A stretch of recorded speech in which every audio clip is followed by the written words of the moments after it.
Welcome to Live Unashamed, where we pause the show and invite members of our team to talk vulnerably about their own recovery, things they're learning, the resources that are actually working, and what it truly means to live unashamed. Welcome to Unashamed, Unafraid. We've got another Live Unashamed episode. We were just talking about Live Ashamed episodes. We're not going to do one of those. We're going to do Live an Unashamed episode, where we're going to talk about things that we are unashamed about. Josh, what are you unashamed about? You know, if we did an episode called Very Ashamed and Very Afraid, like, so instead of That's the Unashamed, opposite of the Unafraid, show. right? It's like Very Ashamed and Very Afraid. Yeah. Like, oh, we could have the whole world on the show, but they'd be all so ashamed and so afraid. That's why it's not a podcast. Yeah. No one would show up. Josh, what are you unashamed about, man? I feel like when I started in recovery, like real recovery, I was listening to an Unashamed, Unafraid episode about codependency, and it kind of opened my eyes, and I was like, oh, I need to change the way my relationship is with my wife. And I think I pulled away too far, and I wasn't supporting her like I was supposed to be. I was viewing that as codependency. And then, so then I was trying to be supportive, and it's kind of hard for me to kind of see the difference. Where's that line? What's the difference between supporting your significant other or being codependent? What's the hardest part of that? I don't know. I had a therapist who told me, this was early on, this was terrible advice. And the therapist told me that if I was feeling tempted, that my spouse should just give me a quickie. And then that would be better than... Anyway, it made her responsible for all of my recovery, right? She was the manager of my recovery. And if I failed, it was her fault. Because if I had a setback, it was because she didn't put out. And it was like terrible advice. And then I found some real healing, but I had a little bit of trauma there because I was kind of gaslit into being codependent on my wife, right? From my therapist. But I was definitely doing it.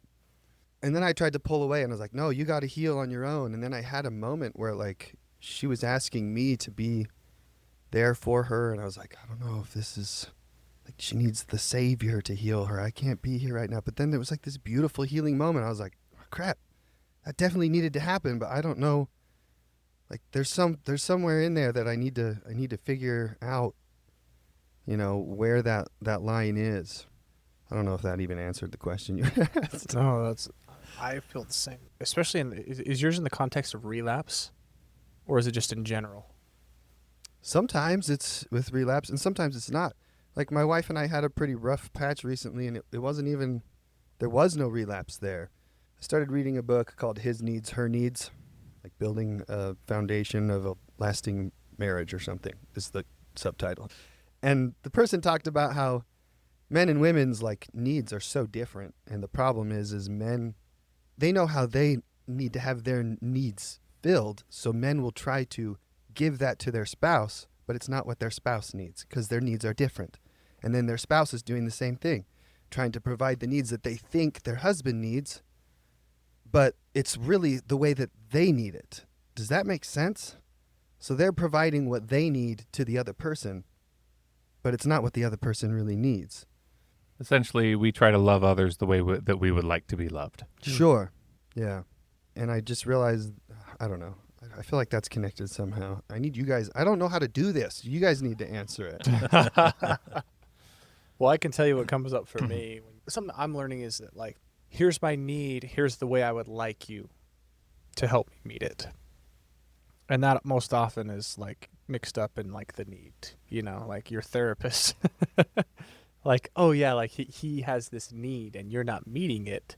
And so, therefore, it's like, no, that's not it, right? So there's that. I get caught up in that idea a ton with my girlfriend right now because I'm like, oh, like, I need, especially after relapse, or I need to feel supported and not shamed.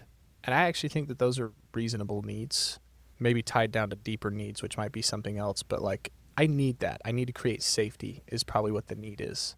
But what I have a hard time with is what we've learned to do is for me to ask her, like, hey, are you in a place right now where you feel emotionally anchored enough that you could respond and help me think through something that's going to kick up some stuff?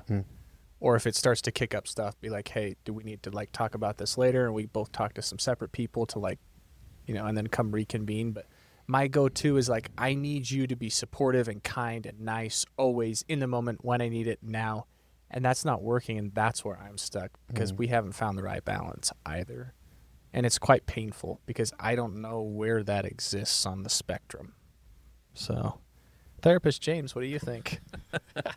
I could see that. You're dying to say something.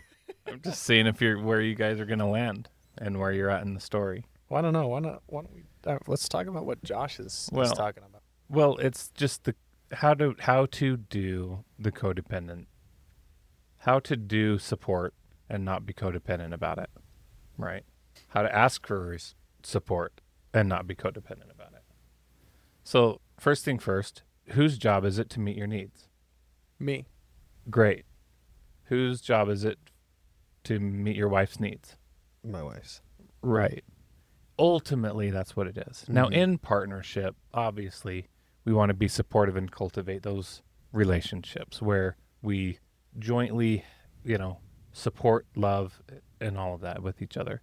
Kind of like the textbook answer is, if you have it to give, then give it. If you don't have it to give, stop self-abandoning, because that's the moment you flipped over into codependence. How do you see that play out in your relationship with Christy? So, like give an example. I have one. This was an unpleasant experience and self-realization to come through. But, my wife had 2 phenomenal parents, wonderful people. She had the kind of upbringing I think 99% of the country would envy. Super loving and supportive parents, non-shaming, we're like, whoa, that's real? For most of us be like, you can have that in your life, She had that. She lost both of those parents in a 13-month window. And the grief for her, she has said, this is the hardest thing I've ever gone through, ever. And she and I have been through some stuff and, we've been through some things, but she's like, this is easily the hardest thing I've ever gone through. And me, in trying to be supportive and loving in the grief, there came a point I self-abandoned in what I was like, in my trying to be supportive and not pressure her to change or to be better or feel better. I started to self-abandon in that I started to not ask for needs, which then slowly started to build up like, this is super hard. I'm just going to give her time and I just need to endure this. I'm going to reach out to other people. But really, by the fact that what it also did was it created disconnection in the relationship because I wasn't sharing with her where I was at. So I was sabotaging the intimacy in our relationship because I withdrew out of my codependence of, oh, well, she can't handle my hard emotions. So I became dishonest in a way. I pulled a Mr. Nice Guy. And what that ended up then is over some time, these underlying resentments were building that I wasn't even aware were going on within me. That's me doing codependence, where I self-abandoned. I withdrew from the relationship because I thought it was my job to manage her feelings. That is not my job. My job is to show up in honesty in the relationship. In loving kindness, yes, but I need to be honest.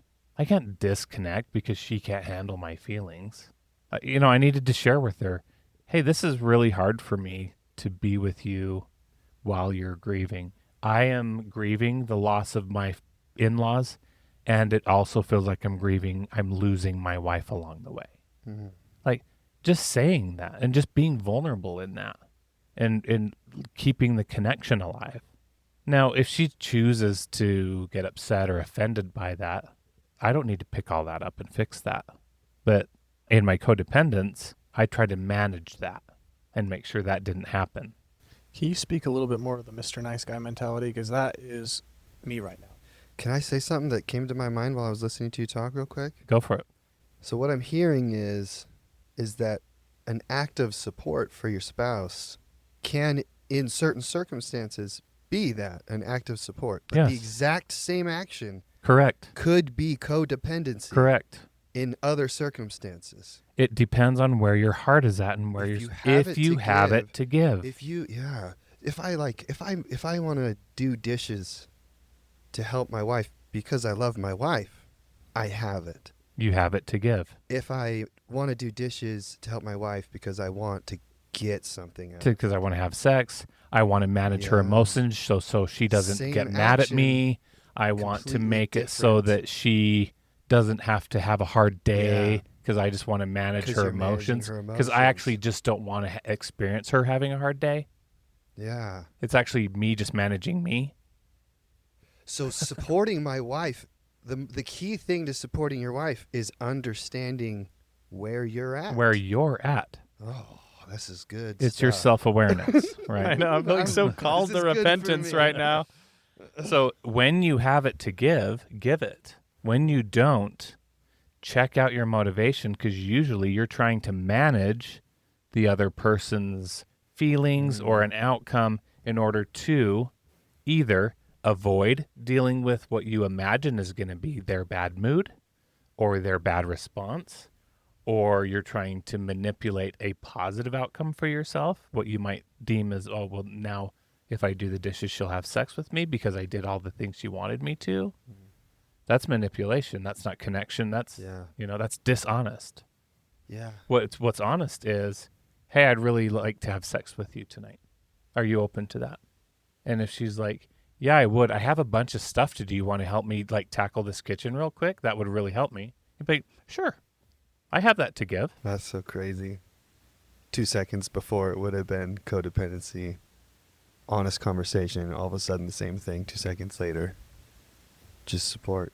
Right. It's been super good for me. The wheels are turning over there. You look like you're deep in thought over there. No, I finally figured out why so many things are happening in my relationship. Me too, oh my dude. gosh, that makes so much sense. Like, so much of the time I will, and my girlfriend's got mad at me for this before. She's like, you get upset with me sometimes because like you don't feel like I ask you enough questions to help you open up. And that is true. I do that because I'm like, I don't feel safe. She's like, yeah, but you intentionally don't ask questions because it's easier for you to not open up and it's easier for you to try to fix my problems.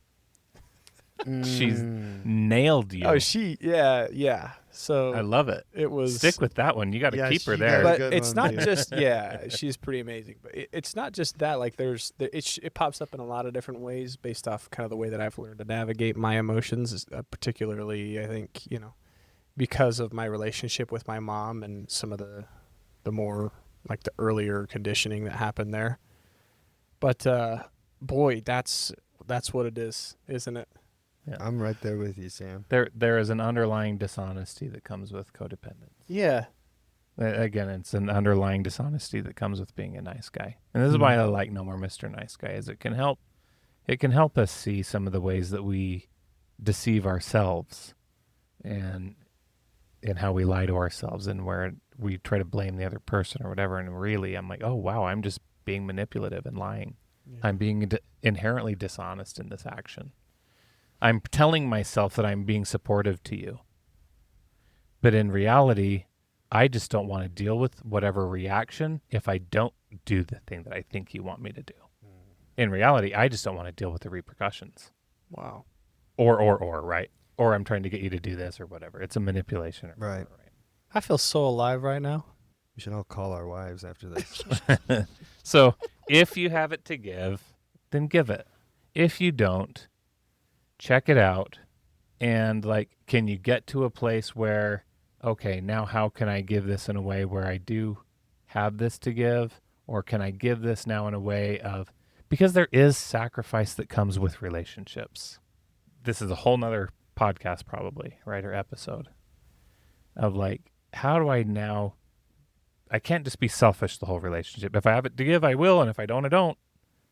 how can I now move into a mature kind of love that where the sacrifice isn't self-betrayal, the sacrifice is an act of love in and of itself.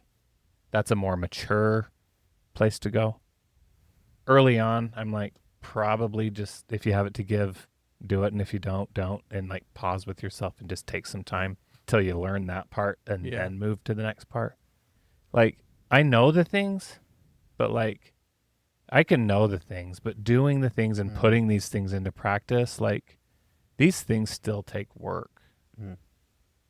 Even when you know it. But you can't do better until you know better. So I do codependence less, but it's been a revelation to me to see that I self-abandoned, or really how codependent I was behaving over the course of a 13-month or more window without really seeing it in myself. Josh, final thoughts. Oh, man. No, that was just a revelation for me. I love the idea of being able to understand if I can support my wife is understanding where I'm at. If I have it to give. What are my motivations behind the action of supporting or being codependent? That's really eye-opening for me. That was I feel like you unlocked something in my mind there. So I'm really grateful. I'm just really grateful. Like I said, I feel like I have it to give right now. I should call my wife after this.